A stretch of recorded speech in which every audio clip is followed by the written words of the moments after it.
بسم اللہ الرحمن الرحیم۔ السلام علیکم ناظرین، میں ہوں عام شہری عارف حمید بھٹی۔ ناظرین، انسان جتنی مرضی چلاکیاں کر لے، تیزی کر لے، آخری کھائی میں ہی گرتا ہے۔ نیچرل اللہ کی نظام کے خلاف دنیا میں سازشیں کرنے والے ناکام ہوتے رہتے ہیں۔ عمران خان کی حکومت کو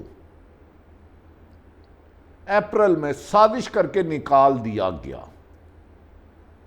قابل حیرت بات ہے، جن کو لایا گیا آج وہ عمران خان کی پالیسیوں کی خود تعریف کر رہے ہیں، جو انہوں نے نکلوانے میں مدد کی وہ بھی اس کی تعریف کر رہے ہیں، اور موجودہ حکمرانوں نے حکومت لے کر بھی سخت پریشانی میں مبتلا ہیں اور نفسیاتی مریض ہوتے جا رہے ہیں۔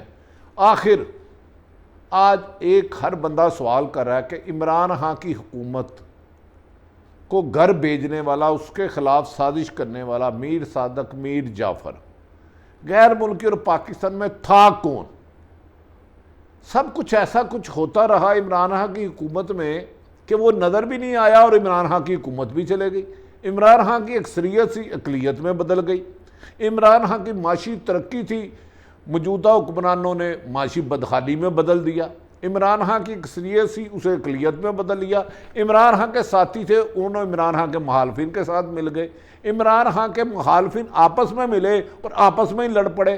اب مفتاح اسماعیل امریکن ٹی وی کو انٹرویو دیتے ہوئے کہہ رہے ہیں ہم روس سے 30% رعایتی نرخوں پر گندم خرید سکتے ہیں لیکن تیل نہیں، کیونکہ ہمیں بیرونی آقا نے اجازت نہیں دی۔ ناظرین، اب آپ سمجھ گئے ہیں کہ عمران خان کی حکومت سیاسی وجوہات پر نہیں گئی۔ عمران خان کی حکومت غیر ملکی طاقتوں کی سازش اور پاکستان میں میر صادق اور میر جعفروں کے آگے سر اٹھانے پر، اختلاف رائے کرنے پر، قوم کے مفاد میں فیصلہ کرنے پر، غیر ملکی طاقتوں کے آگے انکار کرنے کی وجہ سے عمران خان کی حکومت چلے گئی، بلکہ بھیج دی گئی۔ آج سپریم کورٹ نے ایک اہم فیصلہ کیا ہے۔ ناظرین، اس کے پس پردہ آپ کو بہت ساری چیزیں نظر آئیں گی۔ عمران خان سپریم کورٹ میں گئے تھے کہ جی ہمیں پرامن احتجاج کرنے دیا جائے 25 مئی کو، جس پر سپریم کورٹ کے آنریبل جج صاحبان نے کہا کہ عمران خان کے راستے سے رکاوٹ ختم کی جائے اور یہ جائے، اور آج اس کا لارجر بینچ کا ایک فیصلہ آیا ہے۔ فیصلہ کے مندرجہ جات آپ کو پڑھ کے سناتے ہیں کہ حکومت اپنی کھودی ہوئی کھائی میں گر گئی۔ حکومت نے موجودہ نون لیگ پیپلز پارٹی نے کوڑ کلی منہ میں ڈال لی۔ کھاتے ہیں تو کوڑ پڑتا ہے، باہر پھینکتے ہیں تو تب بھی کوڑ پڑتا ہے۔ عمران کو بھیج کے یہ واحد حکمران ہے، حکومت لے کے پچھتا رہے ہیں، کیونکہ معاشی طور پر پاکستان دیوالیہ ہونے پہ قریب ہے۔ اگر خدا نہ خواستہ پاکستان ڈیفالٹ کر جاتا ہے تو اس ملک کے اداروں کی تو عزت وقار خود بخود ختم ہو گئی۔ جب پاکستان ہی نہ رہا تو ادارے کہاں رہیں گے؟ ہم کہاں سے رہیں گے؟ آپ کیسے رہیں گے؟ 20 کروڑ عوام کیسے رہے گی؟ چند سیاستدان تو بھاگ جائیں گے۔ عمران خان کو نہ صرف اس کی جب حکومت بھیجی، اس کے بعد ان کی مقبولیت میں بے پناہ اضافہ ہوا اور لوگ جوک در جوک بغیر کسی کال کے سڑکوں پر نکلے اور انہوں نے امپورٹڈ حکومت کو خود نعرہ ایجاد کیا۔ امپورٹڈ حکومت نامنظور، امریکن غلامی نامنظور، بھارتی سازش نامنظور، اسرائیل کو تسلیم نہیں کریں گے، بھارت کے ساتھ تجارت نہیں کریں گے جب تک مقبوضہ کشمیر کے مظالم ختم نہیں ہوتے۔ یہی عمران خان کا قصور تھا جس وجہ سے اس کو بھیجا گیا۔ عمران خان وزیر اعظم تھا تو اس کے اتحادی راتوں رات ڈرا کے ان کو دوسری طرف جایا گیا۔ وہ راستے میں رکتے رہے، ہم نے نہیں ادھر جانا، ادھر کھائی ہے، پیپلز پارٹی نے ہمیں ماضی میں دھوکہ دیا، نون لیگ نے دھوکہ دیا، لیکن انہیں زبردستی ایک دوسرے کے ساتھ جوڑا گیا۔ انہیں ڈرایا گیا کہ عمران خان رہے گا تو دوبارہ گرفتار ہو جاؤ گے، تم سب اربوں روپے کی کرپشن میں ملوث ہو۔ ان کو ان کی ویڈیو آڈیو دکھائی گئی اور ان کو عمران خان کے استعمال کرتے رہے۔ وزیر اعظم وہ عمران خان تھا، اور عمران خان کے احکامات کی بجائے آرڈر بیوروکریسی سرکاری افسر کسی اور کے مان رہے تھے۔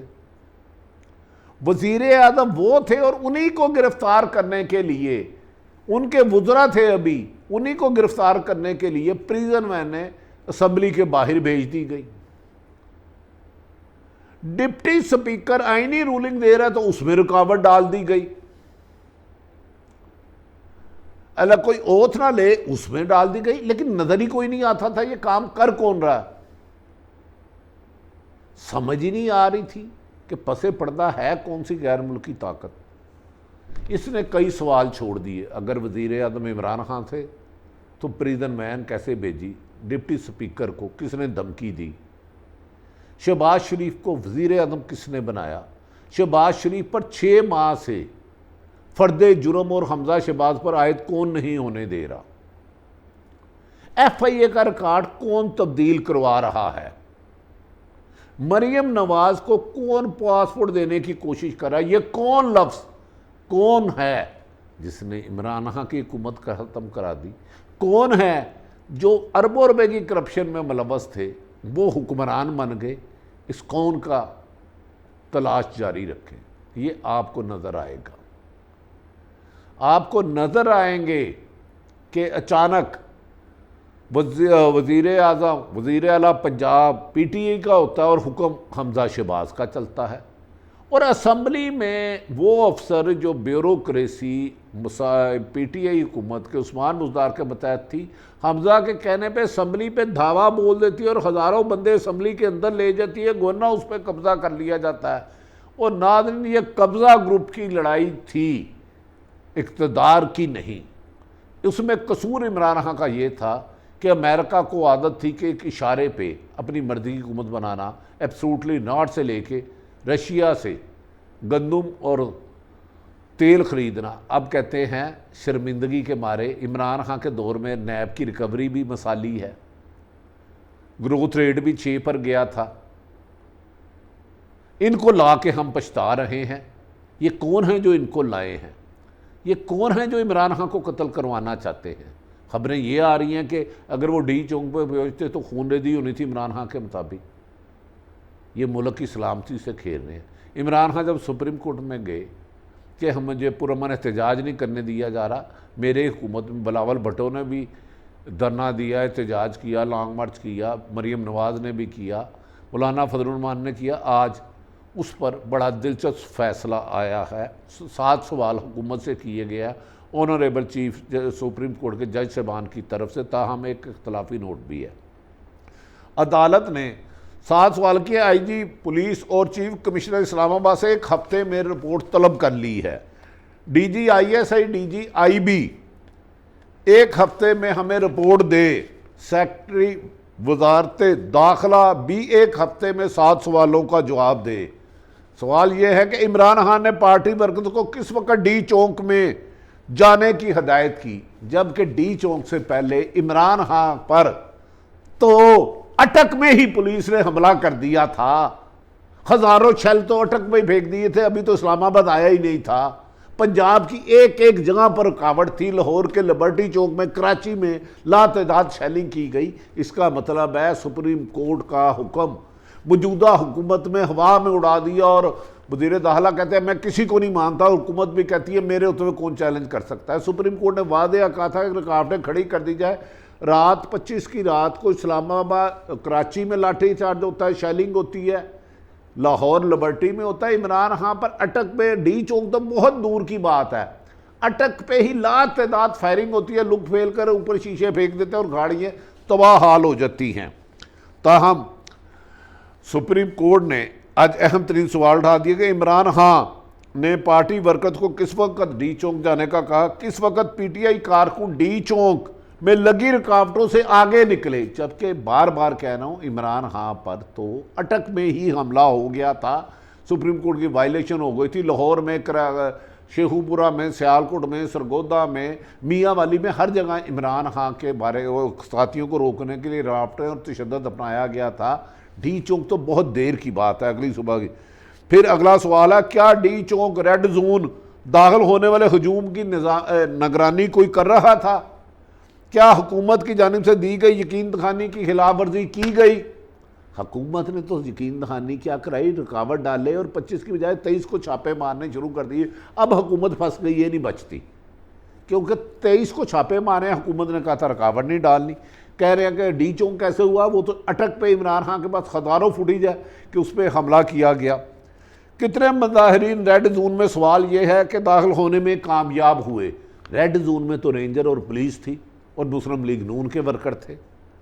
پھر اگلا سوال ہے ریڈ زون کی سیکورٹی کے انتظامات کیا تھے؟ ایگزیکٹو حکام کی جانب سے سیکورٹی انتظامات میں کیا نرمی کی گئی؟ پھر اگلا سوال آنریبل چیف جج صاحبان کرتے ہیں کیا سیکورٹی بیریئر کو توڑا گیا؟ اور بھائی ہر جگہ تو کنٹینر لگے ہوئے تھے، بیریئر کیا، کنٹینر کو تو کوئی ہلا نہیں سکتا، کنٹینر میں بجری، مٹی اور ریت تھی۔ پھر اگلا سوال آنریبل جج صاحبان پوچھتے ہیں کیا مظاہرین یا پارٹی ورکر G9 اور H9 گراؤنڈ میں گئے؟ یہ سوال سپریم کورٹ نے 8 دن میں اس کا جواب لیا ہے۔ عدالت نے زخمی، گرفتار اور ہسپتال داخل ہونے والے مظاہرین کی تفصیلات بھی طلب کر لی۔ پھر اگلا سوال ہے تمام ثبوتوں کا اجازہ لے کر فیصلہ کیا جائے گا عدالتی حکم عدولی ہوئی یا نہیں؟ جبکہ 5 لوگ شہید بھی ہوئے ہیں۔ یقیناً عدالت یہ بھی بات پوچھے گی کہ جب ہم نے کہا تھا رکاوٹیں نہ ڈالو تو یہ 5 لوگ کیسے شہید ہو گئے؟ ان پر شیلنگ فائرنگ کس نے کی؟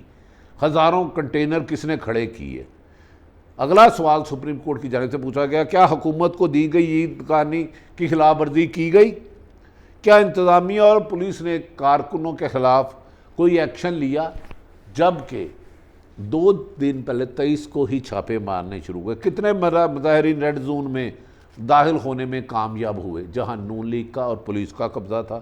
ریڈ زون کی سیکورٹی کیا؟ ناظرین یہ وہ ساری باتیں ہیں جو اگر سپریم کورٹ کو یہ حکومت جواب دیتی ہے کہ ہم نے تو سپریم کورٹ کا حکم ہی نہیں مانا، پورے پاکستان میں ایک جگہ سے کنٹینر رکاوٹیں نہیں اتاری گئیں، صبح سے ہی 2 دن پہلے گرفتاریاں شروع ہو گئی، شیلنگ شروع ہو گئی، اور اسی طرح کی تاہم اس میں ایک 5 رکنی لارجر بینچ تھا۔ ایک جج صاحب نے اختلافی نوٹ لکھا ہے، جسٹس محترم یہ افریدی کا اختلافی نوٹ ہے کہ عمران خان کو نوٹس کرنا چاہیے، ان سے پوچھا جانا چاہیے کہ ان کے خلاف توہین عدالت کی کارروائی کیوں نہ شروع کی جائے۔ عدالتی حکم کی مبینہ خلاف ورزی پر عدالت کے سامنے عمران خان کے خلاف کافی کارروائی کے لیے کافی مواد موجود ہے۔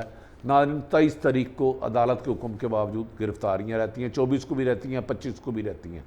25 کو پاکستان کے ہر شہر کو دوسرے داخلی اور خارجی راستے بند کر دیے جاتے ہیں۔ ناظرین وہ کون ہے جس نے پہلے الیکشن کمیشن نے آ کے کہا تھا سپریم کورٹ میں کہ ہم نومبر سے پہلے الیکشن نہیں کرا سکتے؟ یہ کون ہے جس نے عمران خان پر شیلنگ کرائی؟ اور آج چیف الیکشن کمیشن نے صحافیوں سے غیر رسمی گفتگو کرتے ہوئے کہا الیکشن کمیشن اپنے فیصلے بلا خوف کرتا ہے اور کرتا رہے گا، فیصلوں سے کوئی ناراض ہو یا راضی ہوتا ہے یہ ان کا مسئلہ ہے، سب ہمارے دوست الیکشن کمیشن آئین اور قانون کے مطابق فیصلے کرتے ہیں۔ اور ان کا کہنا تھا کہ الیکشن کمیشن انتخابات کے لیے ہمیشہ تیار ہے، نئے انتخابات کا فیصلہ حکومت نے کرنا ہے، ہم نے کرانا ہے۔ یہ وہ الیکشن کمیشن ہے جس نے سپریم کورٹ میں کہا تھا 9 مہینے تک ہو نہیں سکتے۔ لیکن ایسا لگتا ہے عمران خان کی حکومت کو امریکن مراسلے کے بعد ایسے لوگوں نے اس کی حکومت بھیجنے میں کردار ادا کیا، اب پچھتا رہے ہیں کہ جب عمران خان تھا اس سے 25 گنا زیادہ پیٹرول اور گیس کی ڈیزل کی قیمت میں اضافہ ہو گیا، 28 گنا، روزمرہ کی اشیاء میں 50 سے 60% اضافہ ہو گیا، اور عمران خان پھر بھی نہیں ڈر رہا۔ عمران خان نے آج پھر سپریم کورٹ میں ایک دوبارہ اسد عمر نے درخواست دائر کیا کہ ہمارا آئینی حق ہے کہ پہلے سپریم کورٹ کی توہین عدالت کرتے ہوئے ہم پر حملے کیے گئے، پنجاب پولیس کو KPK سے لڑانا شروع کیا، عمران خان کو مارنے کی سازش کی گئی، نہتے لوگوں کے گھروں پر چادر چار دیواری پہ مال کا ہم ان سے پوچھتے ہیں۔ تب کہ یہ سوال ہے ناظرین، دوسری طرف کہا جا رہا ہے کہ حکومتی اتحاد آپس میں گنگنا رہا ہے، لائی بے قدرانہ لیاری تے ٹوٹ گئی تڑک کر کے کسی بھی وقت ٹوٹ سکتا ہے۔ دوسری طرف عمران خان نے پاکستان بھر سے تمام وفود کو پشاور بلا کے ملاقاتیں شروع کر دیا، اور انہوں نے کہا کہ اب کی بار میں مکمل تیاری سے آؤں گا، میں تصور بھی نہیں کر سکتا تھا موجودہ حکومت سپریم کورٹ کی توہین عدالت کی مرتکب ہوگی اور ہمیں روکا جائے گا۔ انہوں نے کہا یہ بہت جلد جون میں اس حکومت کا خاتمہ ممکن ہے۔ ناظرین، حکومت کے اندرونی اختلافات اور معاشی بدحالی اور ملک کی ڈیفالٹ ہونے کی صورت میں صرف ایک ہی حل بادی النظر میں نظر آ رہا ہے، جو اہم بڑے سر جوڑ کے بیٹھ گئے ہیں کہ فوری طور پر الیکشن کرا دیا جائے۔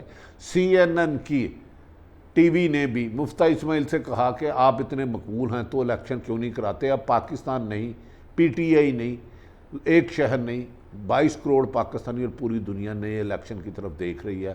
وہ کہہ رہی ہے سازش سے آنے والی حکومت اپنے اختلافات اور ایک دوسرے کی ناراضگیوں ختم کرانے کے ساتھ ساتھ اپنے مقدمات کو ختم کرانے کے علاوہ ملک پر عذاب بن کر نازل ہوا ہے، اس سے نجات ہونی چاہیے۔ یہ پی ٹی آئی کے دعوے ہیں کہ یہ حکومت نجات بنا ہوا ہے۔ ساری صورتحال آپ تک رکھی، بہت بڑے فیصلے ہونے والے ہیں کچھ دنوں میں۔ جون جولائی میں پاکستان کی سیاست بہت بڑا رخ استعمال کرے گی، جب تخت اچھالے جائیں گے، تب تاج گرائے جائیں گے۔ ساری صورتحال تک رکھی۔ عمران خان کا عزم سنا ہے روز بروز بڑھتا جا رہا ہے اور حکومت کا اعتماد پریشانی میں بدل رہا ہے۔ اس کی وجوہات کون ہیں؟ یہ کون ہے لفظ پہ غور کیجئے گا، یہ کون ہے؟ لگتا ہے اب کون نہیں رہے گا، اب نظر آئے گا۔ جو نہیں دکھتا وہ دکھے گا، جو نہیں سنائی دیتا وہ سنا جائے گا، اور اب راج کرے گی خلق خدا، جو تم بھی ہو جو میں بھی ہوں۔ پاکستان زندہ باد۔